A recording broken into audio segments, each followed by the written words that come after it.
por cuya herida fuisteis sanados. Primera de Pedro, capítulo 2, versículo 24. El apóstol Pedro está citando de Isaías, capítulo 53, versículo 5, en nuestro texto. Así igual que Jesús, un cristiano tendrá que pasar por algunos sufrimientos en este mundo, incluyendo enfermedades, igual que el apóstol Pablo, quien llevó él mismo nuestros pecados en su cuerpo sobre el madero, para que nosotros, estando muertos a los pecados, vivamos a la justicia, y por cuya herida fuisteis sanados. Primera de Pedro capítulo 2, versículo 24. Pecado es mencionado 2 veces. Primera de Pedro capítulo 2, versículo 24 habla de Jesús sanando nuestros pecados. Pedro deja bien claro que somos sanados de nuestros delitos y pecados por las heridas y llagas de Jesús. Los cristianos verdaderos han sido sanados del pecado. Yo sé que el mundo que no tiene a Cristo en sus corazones trata el ser sanado del pecado como una cosa pequeña. Alguno podría decir: ¿quieres decir que Jesús solo sana el pecado? ¿No puede sanar mi cuerpo? Claro que sí puede. Pero sanar el pecado es mucho más importante, infinitamente más importante, eternamente más importante. Yo sé que el mundo no puede ver eso, pero un día lo harán, cuando se hallen en la muerte eterna. Pero el cristiano verdadero, o el pecador despertado, necesita saber esta verdad ahora, por cuyas heridas fuisteis sanados. Primera de Pedro, capítulo 2, versículo 24. Aquí se halla cura para un alma enferma, y esta cura nos viene por medio de los sufrimientos del Señor Jesucristo. Que el Espíritu Santo te ilumine para que veas que tu alma enferma de pecado puede ser sanada por las heridas de Jesucristo, por cuya herida fuisteis sanados. Primera de Pedro, capítulo 2, versículo 24. Primero, note la enfermedad misma. Dios trata el pecado como una enfermedad, y lo hace por lástima. Sí, Dios juzgará a los perdidos ahora. Se hundirán en el infierno de inmediato. Los pecadores son criminales, pero Dios no trata a los pecadores como criminales ahora. Él ahora los trata como personas enfermas en esta vida. Él mira a la enfermedad del pecado.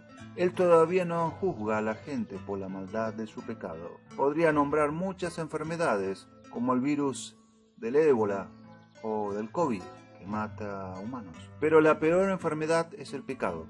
El pecado mata a más gente que todas las demás enfermedades juntas. Por eso el apóstol dice que estábamos muertos en pecados, en Efesios capítulo 2, versículo 5. El hombre está estropeado, magullado, enfermo, paralizado, contaminado, podrido con la enfermedad del pecado, en varios grados, conforme el pecado hace su obra maligna. Como todas las enfermedades, el pecado debilita al hombre. Lo debilita moralmente. Gradualmente lo hace más y más y más débil. Finalmente, el pecado le roba la habilidad de ver la diferencia entre lo bueno y lo malo. El pecado arruina la conciencia. Al principio la conciencia le molesta al cometer algún pecado, pero con el tiempo se endurece. Ya no le molesta pecar. Se vuelve como un adicto. Al principio, solo un poquito de la droga le hace sentir su efecto. Pronto, dosis más grandes se necesitarán. Finalmente, puede tomar suficiente de la droga para matar a 10 hombres sin que le afecte. Uno de los peores efectos de la enfermedad del pecado es que paraliza la conciencia. Ahora él puede cometer grandes pecados sin que le moleste para nada. Igual que cualquier otra enfermedad, el pecado finalmente causa dolor. Recuerdo a un joven rodando en el piso, con gran dolor, porque se había vuelto adicto a tomar nafta. Gracias a Dios que fue despertado a tiempo y fue sanado de su pecado por Jesús. Pero otros no son despertados, sino hasta que ya es demasiado tarde, como el rico que murió y despertó hasta que en el Hades alzó sus ojos, estando en tormentos, según Hechos, capítulo 16, versículo 23. Aquellos que tienen el virus del COVID tienen que ser separados del contacto con otra gente. Tienen que ponerse en cuarentena, apartado de los demás. Dios tiene que poner al hombre enfermo del pecado en el infierno. Si lo dejara entrar al cielo, lo contaminaría con su enfermedad. Si a todos los pecadores en el mundo se les dejara entrar en el cielo, sería igual que el mundo. lleno de violaciones, asesinatos y crímenes. Escúchenme, ¿tendrá Dios que ponerte en cuarentena en ese terrible lugar porque rehusaste ser limpiado de la enfermedad del pecado? El pecado es también una enfermedad que te hiere ahora. Te detiene de disfrutar una vida elevada. La gente existe en el pecado, pero no gozan la vida que podrían tener. La Biblia dice que están muertos mientras viven. El pecado te detiene de la vista, el oído, el sentir, el sabor espiritual. El pecado te mantiene en una condición arruinada, te detiene de vivir una vida abundante. Y el pecado es siempre fatal. La Biblia dice: el alma que pecare, esa morirá. Ezequiel capítulo 18, 4 y 20. ¿Has leído al Dr. Jekyll y Mr. Hyde de Robert Louis Stevenson? En la historia del Dr. Jekyll, inventó una droga que lo transformó en un monstruo brutal llamado Mr. Hyde. Poco a poco tuvo que tomar más y más del antídoto para no convertirse en el monstruo. Por fin, el antídoto ya no funcionó. Él se convirtió en el monstruo y fue asesinado por la policía. ¿Qué retrató Robert Louis Stevenson? Escribió de su propia vida. Su abuelo era un ministro y sus padres eran cristianos piadosos. Stevenson se escapó de su casa y se unió a un club. Su lema era desestimar todo lo que tus padres te enseñaron. Se hundió en la borrachera y pasó su tiempo con prostitutas. Enloqueció tanto con el pecado que él maldijo a los padres que lo amaban. Él dijo: qué agradable es haber arruinado la felicidad de las dos únicas personas en el mundo que se preocuparon por mí. Él se volvió loco. Él se había convertido en un monstruo, como Mr. Hyde en su novela. Atormentado por la tuberculosis, vagó por todo el mundo. Él murió, un ateo sin esperanza, de una hemorragia cerebral, a la edad de 44 años. El pecado era la enfermedad que lo arruinó, lo mató y lo envió a una eternidad sin Dios, sin esperanza. Eso le puede suceder a cualquier persona que sigue viviendo en el pecado. Alguien puede decirme: ¿por qué predicas estas cosas? Llenas mi mente de pensamientos horribles. Yo describo el pecado por una razón. Quiero que puedas apreciar el maravilloso remedio para el pecado, tan bellamente dado en nuestro texto. Habla de Jesús, quien llevó él mismo nuestros pecados en su cuerpo sobre el madero, la cruz, para que nosotros, estando muertos a los pecados, vivamos a la justicia, y por cuya herida fuisteis sanados. Primera de Pedro, capítulo 2, versículo 24. Tú también puedes ser sanado del pecado por la herida de Jesús, la cura para la enfermedad. Dios trata el pecado como una enfermedad. En nuestro texto Dios da la cura que ha provisto en su Hijo, Jesús. Por su llaga somos curados. Para por unos minutos y piensa sobre las heridas de Jesús. Dios escogió sanarnos del pecado por sus heridas. Él envió a su Hijo unigénito, Dios de Dios. Bajó del cielo a morar entre nosotros. Después de cumplir 30 años, llegó la hora cuando tuvo que llevar nuestros pecados para que pudieran ser curados. Él fue al huerto de Getsemaní de noche. Allí fue puesto nuestro pecado sobre él, y él sudó como grandes gotas de sangre. Lo llevaron al gobernador, Poncio Pilato, donde azotaron su espalda, casi hasta matarlo, en otro lugar. La palabra herida se usa para mostrar el sufrimiento que él padeció, ambos en su cuerpo y su alma. Jesús entero fue hecho un sacrificio por nosotros. Pilato lo azotó. Los soldados escupieron en su rostro. El azote es una de las mayores torturas que jamás se hayan inventado. El azote romano era hecho de tendones de buey, hechos nudos, y en esos nudos se entretejieron agudos pedazos de huesos. Cada vez que el látigo pegaba en su espalda, cortaba heridas profundas en su carne, hasta que estuvo de pie en un lago de su propia sangre. Pero este no era el fin de su sufrimiento, solo era el principio. Le golpearon y arrancaron parte de su barba. Entonces le hicieron cargar su propia cruz hasta el lugar de la ejecución, por ayunar y sangrar. Jesús estaba tan cansado. Él cayó vez tras vez bajo el peso de su cruz.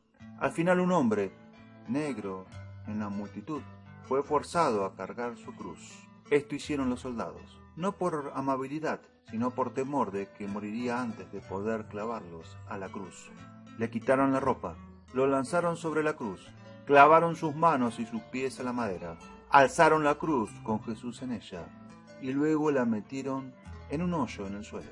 Todas sus coyunturas fueron dislocadas, brazos y piernas dislocadas. Él colgó allí, bajo el sol ardiente. Qué terrible habrá sido sentir los clavos romper los nervios delicados de sus manos y pies. Él clamó: «Tengo sed».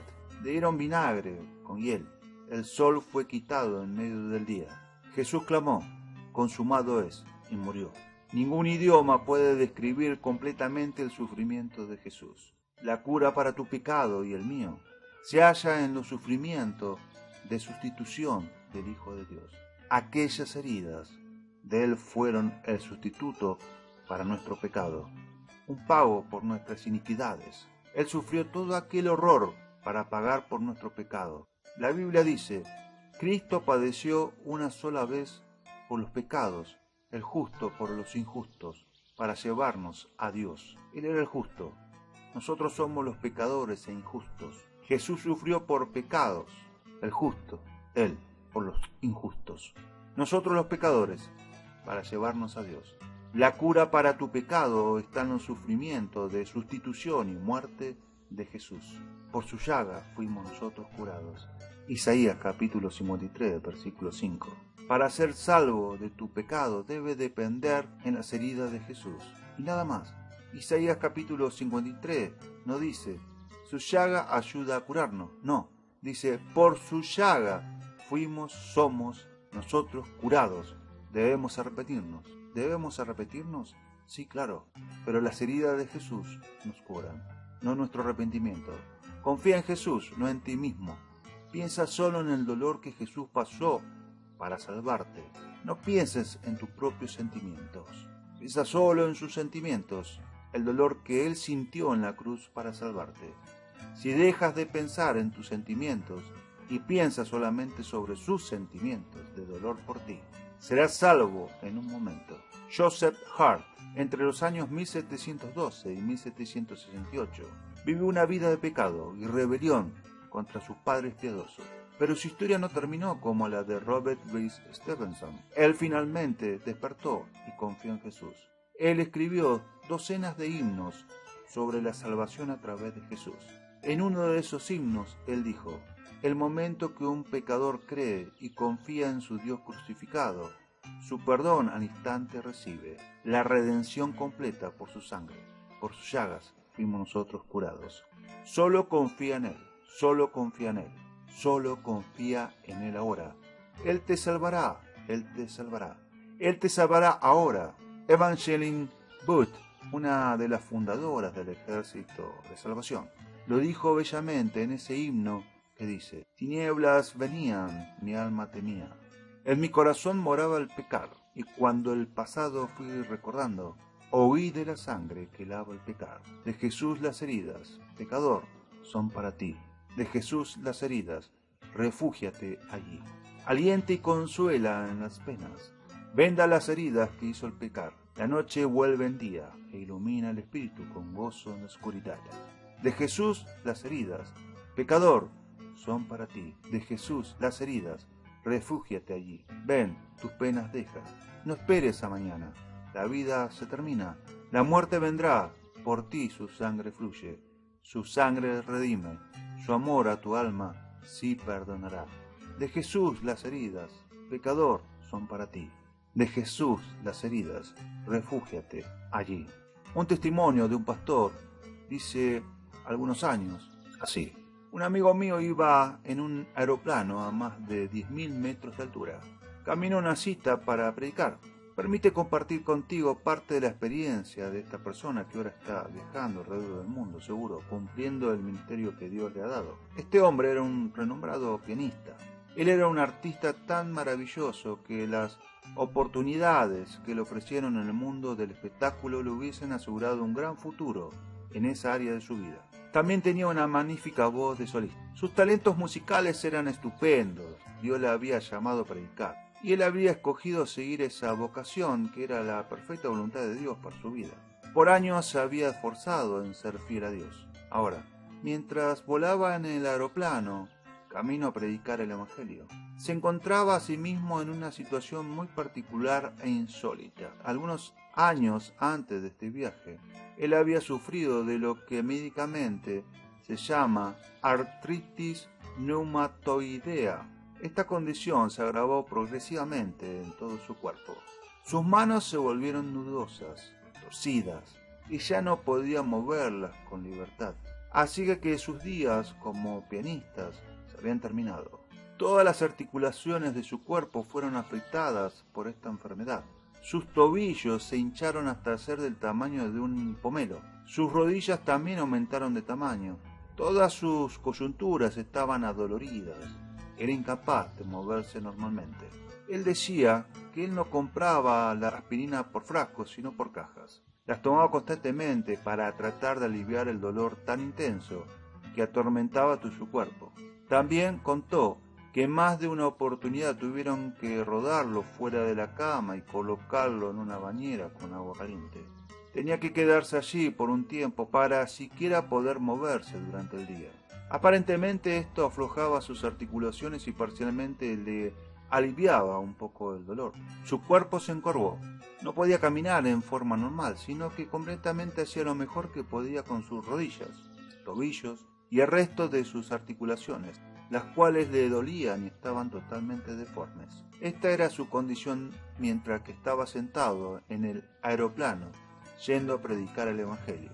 Los médicos ya le habían dado el veredicto de que no había esperanza para él. No había nada que la ciencia médica pudiera ofrecer en cuanto a una sanidad permanente. Solo podía obtener alivio del dolor por medio de los medicamentos. Le dijeron que sencillamente tendría que vivir de esta manera y gradualmente iría empeorando. Su habilidad para bendecir a las personas por medio de la música se había terminado para siempre. Ya no tenía capacidad para caminar o vivir una vida normal. Pero allí estaba en ese aeroplano, determinado a ir a predicar el Evangelio lo mejor que pudiera en esas condiciones. Y así él relató lo que le sucedió en ese viaje. En realidad se llevó a cabo un milagro. El mundo no podía ver el milagro. Los que estaban alrededor no se percataron de él. Pero a pesar de ello, el milagro se llevó a cabo. Al estar leyendo su Biblia en el avión, empezó a meditar en las Escrituras. Vio que Jesús llevó nuestras enfermedades y sufrió nuestros dolores, y por su llaga fuimos nosotros curados. Isaías capítulo 53, versículos del 4 al 5. Leyó en Mateo capítulo 8, versículo 17, que Jesús sanó a todos los enfermos, para que se cumpliese lo dicho por el profeta Isaías cuando él dijo: Él mismo tomó nuestras enfermedades y llevó nuestras dolencias. Leyó en 1 de Pedro capítulo 2, versículo 24, donde dice: quien llevó él mismo nuestros pecados en su cuerpo sobre el madero, para que nosotros, estando muertos a los pecados, vivamos a la justicia, y por cuya herida fuisteis sanados. Súbitamente una luz se encendió en lo más profundo de su ser. Escuchó en su nombre interior las palabras: por su herida tú fuisteis sanados. Mientras iba a más de 10.000 metros de altura, se hizo en él una clara comprensión de esta verdad. Repentinamente, él supo que estaba sano. Se dio cuenta que era libre de esa enfermedad y empezó a regocijarse, porque sabía que estaba sano. Durante el trayecto y luego de haber recibido por revelación de Dios el conocimiento de su sanidad, aún no se notaba el cambio. Su cuerpo no sentía diferencia alguna. Su cuerpo no funcionaba de manera diferente. Pero él sabía que estaba sano. Sabía en su interior que un milagro se había llevado a cabo. Cuando aterrizó el avión, él casi no pudo ponerse de pie. Atravesó penosamente el pasillo y salió al encuentro del pastor de la iglesia, quien al verle le ayudó con su equipaje y le dijo: hermano, ¿cómo estás? Y él contestó: mi amigo, exteriormente lleno de artritis reumatoidea, aún encorvado y tambaleándose, con dolor en las coyunturas, todavía incapaz de levantar la vista en una forma normal. Movió un poco su cabeza hasta donde le era posible para ver al pastor y dijo: estoy muy feliz de anunciarle que soy sano por la herida de Jesús. Claro que el pastor pensó que no solo su cuerpo había sido afectado por la enfermedad, sino también su mente. Llegó el momento para que ministrara en la iglesia de este pastor. Tambaleándose, llegó hasta la plataforma y se puso detrás del púlpito, con la artritis aparentemente dominando su cuerpo. Vio a la congregación y dijo: antes de abrir la Biblia y predicar, quisiera hacer una confesión. Quisiera regocijarme delante de todos ustedes y decirle que estoy feliz porque el Señor Jesucristo ha sanado mi cuerpo.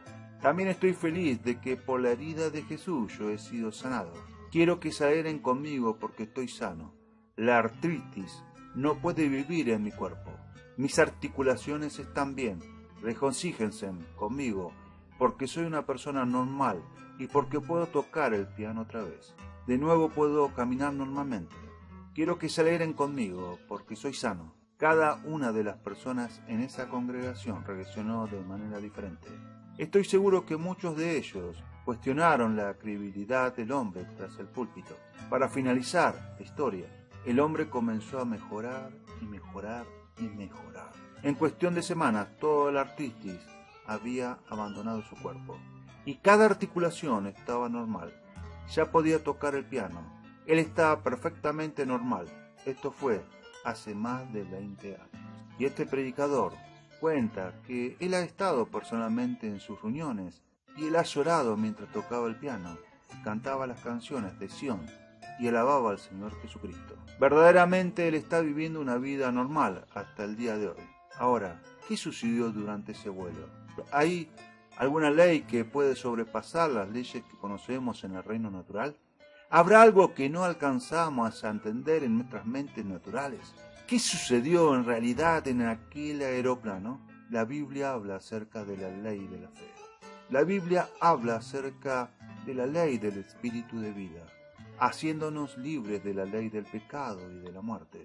Sentado en ese aeroplano, este hombre recibió en su hombre espiritual el conocimiento que el mundo no es capaz de recibir con la mente carnal, natural.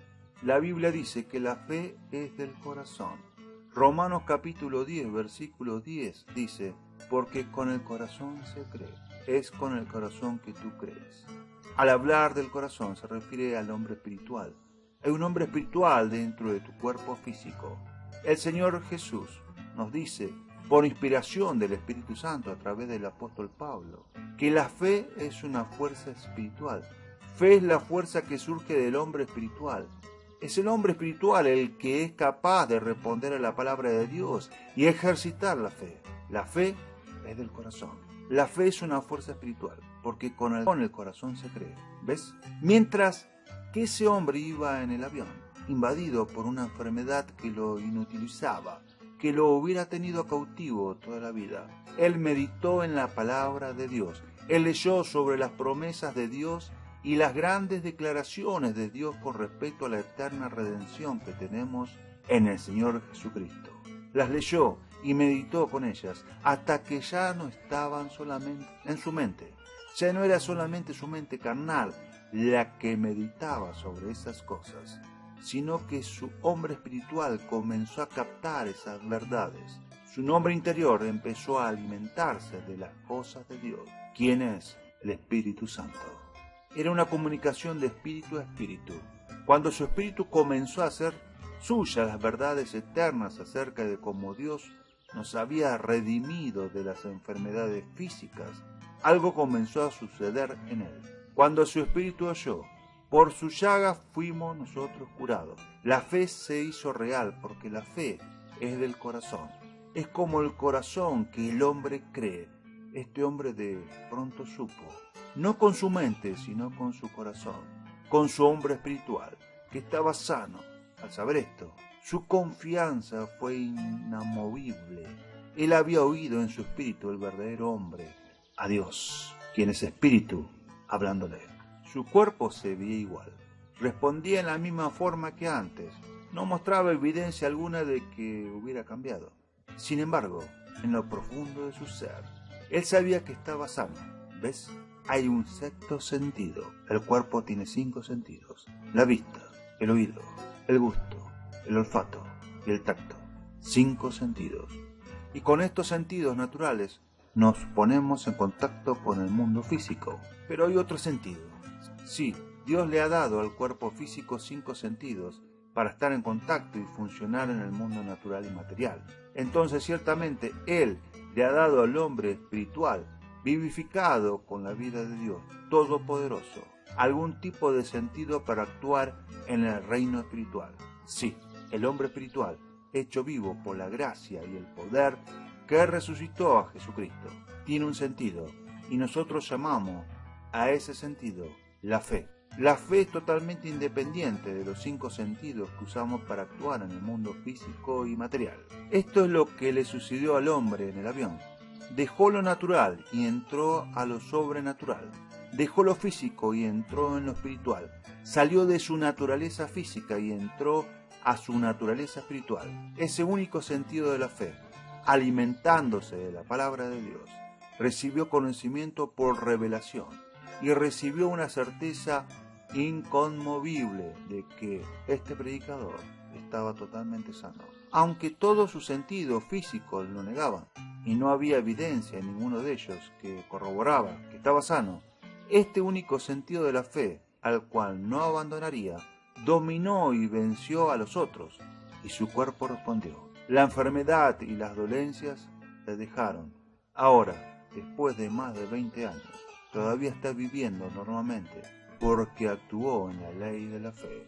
No nos gusta terminar nuestro programa sin antes darle la oportunidad de ser Jesús el Señor de tu vida. ¿Puede orar conmigo? Solo diga: Señor Jesús, me arrepiento de mis pecados. Entra en mi corazón, te hago mi Señor y Salvador. Espíritu Santo, toma el control de mi vida y escribe mi nombre y apellido en el libro de la vida eterna. Amén, amén y amén. Si hizo esta sencilla oración, creemos que nació de nuevo. Busca una iglesia donde enseñe la Biblia, mantenga a Dios en primer lugar, y Él lo llevará a lugares que nunca has soñado. Esto fue Predicando en el Infierno, de José Antonio Silva. No te olvides darle like y compartir. Suscríbete a nuestro canal El Rincón de las Águilas.